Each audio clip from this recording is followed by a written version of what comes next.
சின்ன பொண்ணு, சின்ன பொண்ணு, இருங்க வாரேன். என்ன எது கூப்பிட்டீங்க? சின்ன பொண்ணு, இன்னைக்கு நீ வெளியெல்லாம் போக வேணாம். எங்க அம்மா உன்னை போகக்கூடாதுன்னு சொல்லியிருக்காங்க. உங்கள்கிட்ட கேட்டுட்டு தானங்க கிளம்ப போனேன். கிளம்பி வந்திருக்கேன். போக வேணாம் மாமே, போக வேணாம், அதெல்லாம் முடியாது, நான் போயிட்டு வருவேன். இங்க பாரு சின்ன பொண்ணு, நான் கோவப்படக்கூடாதுன்னு நினைச்சிட்டு இருக்கேன். கோவப்பட வைக்காத. ஆமா, ஆயுத பூஜைக்கு முந்தின நாள் அள்ளி போட்ட பாத்திரம்னா நீ இன்னும் விளக்காம வச்சிருக்கியாமே, ஏன்? நான் ஏன் விளக்கணும்? உங்கள் அம்மா விளக்க சொல்லுங்க. எம்புட்டு பாத்திரத்தை நான் விளக்குறது? அன்னைக்கு எவ்வளோ பாத்திரம் நான் விளக்குன்னு தெரியுமா? சும்மா என்னவே பாத்திரம்னு சொல்லிட்டு இருக்காங்க உங்கள் அம்மா. என்னாலலாம் விளக்க முடியாது. வேணா உங்கள் அம்மா விளக்க சொல்லுங்க, இல்லைன்னா நீங்கள் போய் விளக்குங்க. சின்ன பொண்ணு, வர உனக்கு வாய் கூட ஆயிடுச்சு பாத்துக்க. இருந்துட்டு போகுது போங்க. நீங்களும் உங்கள் அம்மாவும் பண்ணுறதை விட நான் வாய் ரொம்ப கம்மியாக தான் பேசுகிறேன். என்ன தான் நினச்சிக்கிட்டு இருக்கீங்க உங்கள் அம்மாவும் நீங்களும்? சும்மா எப்போ பார்த்தாலும் வேலை வேலை வேலைன்னு மனுஷனில் ஒரு நிம்மதியாக இருக்க விடுறதில்ல. நானும் துணி எடுக்க போகிறேன்னு சொன்னேன்ல, அங்கே சின்ன பிள்ளைக்கு அவ்வளவும் காத்துக்கிட்டு கிடக்குங்க எல்லார் வீட்லேயும் சொல்லி கிளம்ப சொல்லியாச்சு. இப்போ போக வேணாம் மாமே, போக வேணாம், அதெல்லாம் என்னால் முடியாது. நான் கண்டிப்பாக போக தான் செய்வேன். சரி, அப்போ போயிட்டு 1 மணி நேரம் 2 மணி நேரத்துல திரும்பி வா. ஏங்க மண்டையில் மூளையோட தான் பேசுகிறீங்களா? என்னது? ஆமாம், அவ்வளோ சின்ன பிள்ளைங்க இருக்குது, அவங்க அம்மாவுக்கு இருக்காங்க, அம்புட்டி பேர்த்துக்கு எடுக்கணும் ட்ரெஸ்ஸு. ஒரு குடும்பத்துக்கு எடுக்கிறதுக்கு எவ்வளோ நேரம் ஆகும் தெரியுமா? நாங்கள் எத்தனை பேர் சேர்ந்து போகிறோம், எத்தனை குடும்பம் வருது, அம்புட்டு பேருக்கு எடுக்கணும்னா எவ்வளவு நேரம் ஆகும்? நான் இப்போ போனால் தான் நைட்டுக்காச்சும் திரும்பி வர முடியும். நீங்கள் என்னென்னா கூப்பிட்டு வச்சு காமெடி பண்ணியிருக்கீங்க, 1 மணி நேரத்தில் வா 2 மணி நேரத்தில் வான்னு. அப்படியெல்லாம் வர முடியாது. இங்க பாரு சின்ன பொண்ணு, நீ அந்த பாத்திரம் அவ்வளவும் கழுவாம அந்தந்தால போட்டிருக்கன்னு எங்க அம்மா கூப்பிட்டு என்ன அந்த கிழிக்கிறாங்க. மரியாதையா போயிட்டு சீக்கிரமா வா. 1 மணி நேரம் 2 மணி நேரத்துல போயிட்டு வரதா இருந்தா போயிட்டு வா.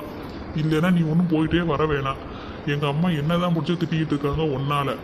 ஏன் தான் நீ இப்படி பண்றியோ எனக்கு தெரிய மாட்டேங்குது சின்ன பொண்ணு. அப்போ அப்படி உனக்கு போயிட்டு ரொம்ப நேரம் சேர்ந்து ஊர் சுற்றிட்டு தான் வரணும்னு தோணுச்சுன்னு வச்சுக்க, வீட்டில் போய் எங்கள் அம்மா சொல்கிற வேலையெல்லாம் முடிச்சுட்டு அதுக்கப்புறமா நீ போ.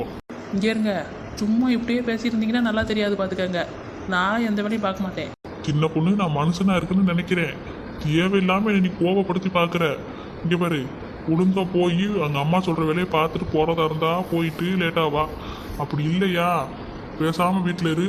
இல்லை போயிட்டு வரதா இருந்தால் 1 மணி நேரத்தில் போயிட்டு திரும்பி வா. அதுவும் காரெல்லாம் எடுத்துகிட்டு போகக்கூடாதுன்னு சொல்லிட்டாங்க எங்கள் அம்மா. போகிறதா இருந்தால் பஸ்ஸில் போயிட்டு பஸ்ஸில் வாங்க எல்லாரும் சேர்ந்து. காரெல்லாம் எடுத்துகிட்டு போகக்கூடாது நீனு. என்னது, கார் எடுத்துகிட்டு போகக்கூடாதா? எதுக்கு நான் கார் எடுத்துகிட்டு போகக்கூடாது? அந்த கார் இருக்கிறனால தான் நீ இந்த ஆட்டம் ஆடிட்டு தெரியல. அந்த காருக்கு யார் பெட்ரோல் காசு போடுவா? நீ பாட்டுக்கு அவ்வளோ பேரும் ஏற்றிட்டு போயிட்டு வந்துட்டு இருக்க. எங்கள் அம்மா வேற திட்டுறாங்க சின்ன பொண்ணு. எனக்கு எந்த பிரச்சனையும் இல்லை, நீ யாரை வேணாலும் கூட்டிட்டு போயிட்டு வா, எங்கே வேணாலும் போயிட்டு வா, எனக்கு எந்த பிரச்சனையும் கிடையாது. எங்கள் அம்மா திட்டுறாங்கல்ல, ஒன்றை திட்டினாலும் பரவாயில்ல, என்ன கூப்பிட்டு திட்டிக்கிட்டு இருக்காங்க. அதனால தான் சின்ன பொண்ணு சொல்கிறேன், கொஞ்சம் புரிஞ்சுக்க. நீ வாட்டுக்கு போயிட்டு வந்துடுவேன்னு போயிடுவ, அப்புறம் நீ வர்ற வரைக்கும் நான் தான் கூட திட்டு வாங்கிட்டே இருக்கணும். எதுக்குங்க இந்த கிளவி இப்படி பண்ணுது? அது பாட்டுக்கு தின்னமா உண்ணமா படுத்து தூங்கணுமான்னு இருக்க வேண்டியதானே? எதுக்கு தான் இப்படி நம்ம உயிரை வாங்குதோ தெரிய மாட்டேங்குது. உங்களுக்கே பிரச்சனை இல்லைன்னா உங்கள் அம்மா சொல்கிறது எதுக்கு நீங்கள் கேட்குறீங்க? உங்கள் அம்மாட்ட சொல்லுங்கள், சின்ன பொண்ணு அப்படி தான் போவாளான்னு. அப்புறம் உங்கள் அம்மா எப்படி என்ன கார் எடுக்கக்கூடாதுன்னு சொல்லலாம்? அந்த காரு எங்கள் வீட்டில் சீதனமாக கொடுத்தது. நான் ஏதாச்சும் ஆத்திர அவசரத்துக்கு போக வர இருக்கணும்னு சொல்லி தான் எங்கள் அப்பா அம்மா எனக்கு வாங்கி கொடுத்தாங்க. அதனால தான் சரி, உங்கள்கிட்ட கொடுத்துட்டு நீங்கள் வெளியே போகிறீங்க வர்றீங்கன்றக்காக உங்ககிட்ட கொடுத்துட்டு அப்போக்கப்போ தேவைப்பட்டால் நம்ம எடுத்துக்கோமேன்னு நான் வச்சுருக்கேன். எங்கள் வீட்டுக்காரை என்னையவே யூஸ் பண்ணக்கூடாதுன்னு உங்கள் அம்மா இப்படி சொல்லுவாங்க. சின்ன பொண்ணு, இதெல்லாம் நல்லா இல்லை பார்த்துக்க. இந்த பேச்செல்லாம் பேசக்கூடாது. எங்கள் வீட்டுக்காரு உங்கள் வீட்டுக்காருன்னு யாரோட காராக இருந்தால் என்ன? அம்மா சொல்கிறாங்கல்ல, சரின்னு கேட்டு பழகு. அதெல்லாம் கேட்க முடியாது. உங்கள் அம்மா சொல்கிறத நீங்கள் கேளுங்க, நான் எது கேட்கணும்? சின்ன பொண்ணு, போகாதன்னா போகாத, இல்லைன்னா பஸ்ஸில் போயிட்டு வா 1 மணி நேரத்தில். சும்மா இப்படி பண்ணிட்டு தெரியாத சின்ன பொண்ணு. எங்கள் அம்மா வேற மீனெல்லாம் வாங்கி வச்சுருக்காங்களாம், கழுவி குழம்பு வைக்கணும்னு சொல்லிட்டு இருக்காங்க. அதனால சொல்கிறத கேளு, எங்கள் அம்மா சொல்கிறத ஒழுங்காக கேளு. இப்போ நீங்கள் காசு கொடுக்க போகிறீங்களா இல்லையா? காசு கொடுக்கணுமா? ஏன், உங்ககிட்ட தான் என்னோட கார்டு இருக்கு, அதெங்க? ஆமாம், இந்த ஆளோட கார்டு நம்மக்கிட்ட தான் இருக்கோ.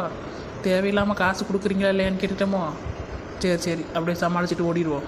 அது ஒரு பழக்க தோஷத்தில் கேட்டுட்டேன். சரி, நான் போயிட்டு வரேன். சின்ன பொண்ணு, சொல்கிறத கேளு, போகாதன்னா போகாத. நீங்கள் சொல்கிறதெல்லாம் எவன் கேட்பான்? நான் போவேன். சின்ன பொண்ணு, அந்த பாத்திரத்தையாச்சும் கழுவி போட்டு போ சின்ன பொண்ணு. அதை கழுவி போட்டால் கூட எங்கள் அம்மாட்ட நான் எப்படியாச்சும் சமாளிச்சுக்குவேன். பாத்திரம் தானே, கொஞ்சம் தானே கிடக்கு, போய் கழுவுங்க போங்க. என்ன கல்யாணம் முடிச்சு கூட்டிகிட்டு வரும்போது என்ன சொல்லி கூட்டிகிட்டு வந்தீங்க? உன்னை நான் நல்லா பார்த்துப்பேன், உன்னை ஒரு வேலையும் செய்ய விட மாட்டேன் தானே சொன்னீங்க. இப்போ என்ன அதை பண்ணி இதை பண்ணு ரொம்ப அதிகாரமாக இருக்குது. வேணும்னா போய் பண்ணுங்க, இல்லைன்னா உங்கள் அம்மாட்ட திட்டு வாங்கி நீங்களே சாவுங்க. நான்லாம் இருக்க மாட்டேன், நான் கடைக்கு போகிறேன். போயிட்டு நான் என்ன வருவேன்னு எனக்கே தெரியாது. ஜில்லை கூப்பிட்டு சாப்பாடெல்லாம் கொடுத்து பார்த்துக்கங்க பத்திரமா பிள்ளைய. அதெல்லாம் எங்களுக்கு தெரியும். நீ போயிட்டு சீக்கிரமாக 1 மணி நேரத்தில் வர்றதா இருந்தால் வா டக்குன்னு. ஜில்லை பார்த்துக்கணுமா? ஜில்லை பார்த்துக்கணும். எங்களுக்கு தெரியாது அவளை பார்த்துக்கணும்னு. அவளை எப்போ பார்த்தாலும் எங்கிட்ட தான் போட்டு போற. நான் தான் அவளை முழு நேரமும் பார்த்துட்டு இருக்கேன். இதில் இவ எனக்கும் சொல்லிட்டு இருக்கா. அப்படியா? அப்போ சரி, அப்போ நீங்களே பார்த்துக்கங்க, நான் கிளம்புறேன். சரி, இப்போ நீ துள்ளி குதிச்சுக்கிட்டு இருக்கியே, அப்படி யார் யாருக்கு தான் வீட்டில் நீ ட்ரெஸ் எடுக்க போற? எனக்கு எடுக்க போகிறேன், உங்களுக்கு எடுக்கணும், அப்படியே ஜில்லுக்கு எடுத்துகிட்டு வர்றோம். ஜில்லுக்கு எடுக்கணும்னா ஜில்லையும் தானே கூட்டிகிட்டு போகணும். நீ பாட்டுக்க போற. அவளுக்கு பிடிச்சது தான் போடுவா. அவள் இதுக்கு முன்னாடி போன வருஷம் தீபாவளிக்கே தூக்கி எறிஞ்சிட்டு அவளுக்கு பிடிக்கலன்னு ட்ரெஸ்ஸை. அதனால அவளை தான் கூட்டிகிட்டு போய் இந்த தடவை எடுக்கணும். நீ எடுக்கிறனா உனக்கு மட்டும் எடுத்துட்டு வா, இல்லை எனக்கும் சேர்த்து எடுத்துக்கோ. வேற யாருக்கு நீ எடுக்க வேணாம், நான் கூட்டிகிட்டு போய் பிள்ளையை கூட்டிகிட்டு போய் எடுத்துக்கிறேன். ஏங்க கூட வர அவ்வளோ பேர் அவங்களுக்கும் அவங்க பிள்ளைகளுக்கும் தாங்க எடுப்பாங்க. நான் மட்டும் எனக்கு எடுத்து பிறக்கிக்கிட்டு வரவா? அப்போ நான் ஜில்லையும் சேர்த்து கூட்டிகிட்டு போகிறேன், அவளுக்கும் சேர்த்து ட்ரெஸ் எடுத்துகிட்டு வரேன். பிள்ளையை நீங்கள் ஒன்றும் பார்த்துக்க வேணாம். ஜில்லையும் கூட்டிகிட்டு போறியா? இங்கே வர சின்ன பொண்ணு, எங்கள் அம்மா நாளைக்கு கூட்டிகிட்டு போக சொல்லியிருக்காங்க துணி எடுக்கிறதுக்கு. அப்போ நான் அவளையும் சேர்த்து கூட்டிகிட்டு போகலான்னு தான் நினச்சிட்டு இருக்கேன். நீ பாட்டுக்கு உனக்கு எடுத்தியா வந்தியான்னு வா, ஜில்லுக்கெல்லாம் நான் எடுத்துக்கிறேன். ஏங்க சும்மா இருங்கங்க, ஒரு தாய்க்கு தெரியுது, மற்ற எந்த நாய்க்கும் தெரியாது. என்னது நாயா? இல்லைங்க, ஒரு தாய்க்கு தெரிகிற மாதிரி வேற யாருக்கும் தெரியாதுன்னு சொல்ல வந்தேன். சும்மா கோவப்படுவார். இங்கே பாருங்க ப்ரூஸ், நான் போயிட்டு எனக்கு ஜில்லுக்கு உங்களுக்கெல்லாம் துணி எடுத்துகிட்டு வரேன். உங்கள் அம்மாவுக்கு வேணும்னா உங்கள் அம்மா மட்டும் நாளைக்கு கூட்டிகிட்டு போய் எடுத்துக்கோங்க. சரி, கார் சாவி எங்கே இருக்குது சொல்லுங்கள், கார் எடுத்துகிட்டு போட்டோம். சின்ன பொண்ணு, நான் சொல்கிறத கடைசி வரைக்கும் கேட்கவே மாட்டியா சின்ன பொண்ணு? நான் சொல்கிறத கொஞ்சமாச்சும் கேளு சின்ன பொண்ணு. எங்கள் அம்மா இருக்கிறத பார்த்தா அவ்வளோதான், நீ வர்றதுக்குள்ளே என்ன ஒரு வழி பண்ணிடுவாங்க போல இருக்கு. அந்த பாத்திரத்தை மட்டுமாச்சும் கழுவி போட்டுட்டு போ சின்ன பொண்ணு. நீ என்ன நேரம் வந்தாலும் பரவாயில்ல, நான் பார்த்துக்கிறேன். ஏங்க நான் சந்தோஷமான மூடில் இருக்கேன். சும்மா இப்படி எதையாச்சும் சொல்லிட்டு தெரியாதீங்க, என்னால் பண்ண முடியாது. உங்கள் அம்மாவுக்கு வேணும்னா உங்கள் அம்மாவை பண்ண சொல்லுங்கள், இல்லைன்னா அந்த பாத்திரம் அந்த ஆள் அப்படியே கிடக்கட்டும். சும்மா என்கிட்டலாம் வேலை யாரும் சொல்லக்கூடாது. நான் ஜில்லை கூப்பிட்டு போகிறேன், ஜில்லை தேடாதீங்க, அவ்வளோதான். இன்ஃபர்மேஷன் கொடுத்தாச்சு. அந்த கார் சாவி எப்படி அங்கனக்குள்ளே அந்த செல்ஃபில் தானே இருக்கும், நான் எடுத்துக்கிறேன். கார் சாவி எங்கன்னு கேட்டால் கதை பேசிக்கிட்டு இருக்காரு. சின்ன பொண்ணு, சரி என்ன வாழ்க்கையோ. இங்கிட்டு போனால் அம்மா திட்டுவாங்க, அங்கிட்டு போய் அவளை கூப்பிட்டா அவளும் சொன்னபடி கேட்க மாட்டேங்கிறா. ஏதா இப்படி ரெண்டு பக்கமும் எனக்கு மட்டும் அடி விழுகுதோ தெரிய மாட்டேங்குது. இப்போ அந்த பாத்திரத்தை கழுவி போட்டு போனால் கூட அம்மா பாத்திரத்தெல்லாம் கழுவி கொடுத்தாமா அவள் போனான்னு எதையாச்சும் சொல்லி சமாளிக்கலாம். இவன் அதையும் கழுவ மாட்டேன்ட்டு போயிட்டா. எங்கள் அம்மா வேற அவளை குழம்பு வைக்க சொல்லி பாத்திரத்தை கழுவ சொல்லி அப்புறமா போயிட்டு வரதா இருந்தால் ஒரு நேரம் போயிட்டு வர சொல்லுன்னாங்க. இவன் என்னன்னா நான் சொல்கிறேன் ஒன்றத்தையும் கேட்க மாட்டேங்கிறா. இந்த விஷயம் மட்டும் எங்கள் அம்மாவுக்கு தெரிஞ்சிச்சுன்னா அவ்வளோதான். அவங்க நான் போய் ரூமில் தூங்க போகிறேன், அவளை வந்து எல்லா வேலையும் பார்த்துட்டு அப்புறம் போக சொல்லுன்னாங்க. பேசாமல் நம்மளே போய் இந்த பாத்திரத்தை மட்டுமாச்சு கழுவி வைக்க வேண்டியதான். இவளை கல்யாணம் பண்ணிட்டு வந்த பாவத்துக்கு இன்னும் என்னென்னலாம் பண்ண காத்திருக்கால தெரிய மாட்டேங்குது. அப்போவே எங்கள் அம்மா சொன்னாங்க, இப்போ வேணாம்ல, வேற பொண்ணு நல்ல பொண்ணாக பார்த்து உன்னை கல்யாணம் பண்ணி வைக்கிறேன்னு. கேட்டேன்னா நான் பாவி கேட்காம போயிட்டேன். இப்போ நான் அனுபவிக்கிறேன். போய் அந்த பாத்திரத்தெல்லாம் கழுவி போட்டுட்டு போய் குழம்பையும் வச்சு விடுவோம். அவள் வந்து வைப்பான்னு பார்த்தா இன்னைக்குள்ள சாப்பாடு தர மாட்டா. அம்மா வந்து கேட்டாங்கன்னா அவள் அம்மா செஞ்சு வச்சுட்டு போனா, இப்போதான் வெளியில் போனான்னு சொல்லி எதையாச்சும் சொல்லி சமாளிச்சுக்கலாம். இல்லைன்னா எதுவும் சொல்ல முடியாது அம்மா கிட்ட. அப்புறம் அவங்க நிற்கிறத பார்த்தா நமக்கு தான் தலை சுத்து வந்துடும். ஆனால் அந்த சின்ன பொண்ணு வர வர நம்ம சொல்கிற எதையுமே கேட்க மாட்டேங்கிறாளே. ஏன் தான் அந்த சின்ன பொண்ணு இப்படி இருக்காளோ தெரிய மாட்டேங்குது. என்னக்கா சொல்லுங்க. சின்ன பொண்ணு எங்கப்பா வர்க்கீஸு? எல்லாரையும் துணி எடுக்க கூட்டிகிட்டு போகிறேன்னு சொன்னாலா, அதான் கிளம்பிட்டு வந்தேன். எப்படி இங்கேருந்து தானே கார் எடுத்துகிட்டு போவா? நம்ம வீடு பக்கத்து தான் பார்த்தியா, உங்கள் வீட்டுக்கு பக்கத்தில் தான். அதான் எதுக்கு இங்கேருந்து காமாட்சி அக்கா வீடு வரைக்கும் நடந்து போய்கிட்டு, சரி அதான் அப்படியே உங்கள் வீட்டில் இருந்தே ஏறி போயிடலான்னு பார்த்தேன் காரில். அவளை எங்கே ஆளக்கானா? இன்னும் கிளம்பிட்டா இருக்கா? இல்லைக்கா, அவள் இப்போ தான் போனா.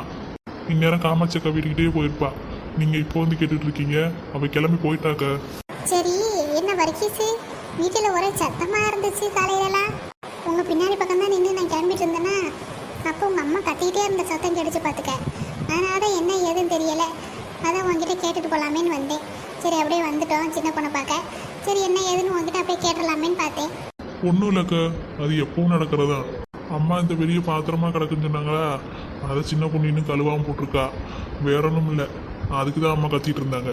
அப்படியாப்பா, அவளை கொஞ்சம் அந்த வீட்டு வேலையெல்லாம் பார்க்க சொல்லு, அப்போ தான் அவள் சரிப்பட்டு வருவா. இப்படியே பண்ணிட்டு தெரிஞ்சான்னு வச்சுக்க, அப்புறம் நீ தான் உங்கள் அம்மாட்ட திட்டு வாங்கிட்டு தெரியணும். இது எதுக்கு சொல்லு, ஒழுங்காக அம்மா சொல்கிற வேலையெல்லாம் பார்த்துட்டு வீட்டை விட்டு வெளியே விடாதீங்க. அவள் இப்படியே ஊர் சுற்றிட்டே தெரிஞ்சான்னு வச்சுக்க, வீட்டில் ஒரு வேலையும் பார்க்க மாட்டான். அதனால தான் அக்கா சொல்கிறேன், நான் சொல்கிறேன் தப்பாக நினச்சிக்காத. அவள் கூட தான் நானும் சுற்றிட்டு திரிகிறேன். ஆனால் நான் பாரு, நேரத்துக்கு வீட்டில் சமைச்சு வச்சிருவேன், வீட்டு வேலையெல்லாம் க்ளீனாக முடிச்சிடுவேன். எனக்கு ஜாக்கெட் தைக்கிறதுக்கு துணியெல்லாம் வரும், அதெல்லாம் தச்சு முடிச்சுட்டு நேரம் கிடச்சா தான் ஊர் சுற்றவே வருவேன். இல்லைன்னா வெளியவே நான் வர மாட்டேனே. அப்படிதான் இருக்கணும். நம்ம வீட்டு வேலையை தான் நம்ம முதல் பார்க்கணும். அதுக்கப்புறமா தான் வெளியில் வந்து ஊர் சுற்றலாம் பண்ணணும். இவ்வளோ மாதிரிலாம் நான் ஊர் சுற்றி தெரிஞ்சேன்னு வச்சுக்கோ, கையில் எனக்குலாம் ஒரு பைசா தங்காது. உனக்கே தெரியும்ல உங்கள் அண்ணனை பற்றி. இப்படியே தான் சுற்றி திரிவார். வேலை இருந்தால் போவேன், இல்லைன்னா இருப்பேன்னு இருப்பார். அப்படியெல்லாம் நம்பிக்கிட்டு இருக்க முடியுமா? ஏன்க்கா அண்ணன் கான்ட்ராக்ட் எடுத்து தானே வேலை பார்க்குறாரு. அப்போ அவருக்கு எப்படிக்கா வேலை இருக்கும்? அவர் தான் ஆளுகளை விட்டு தானே வேலை பார்க்குறாரு. அதனால தான் அவர் வீட்டில் சுற்றிட்டு இருக்காரு. அடப்பாவி, இப்படி இல்லாமல் நோட்டம் போட்டுட்டு இருக்கான் இவன். சொன்னா சரிக்கான்னு கேட்பான்னு பார்த்தா அண்ணன் கான்ட்ராக்ட் எடுத்து வேலை பார்க்குறாரு. அப்புறம் என்னக்கா உங்களுக்கு கவலைன்னு கேட்குறேன்.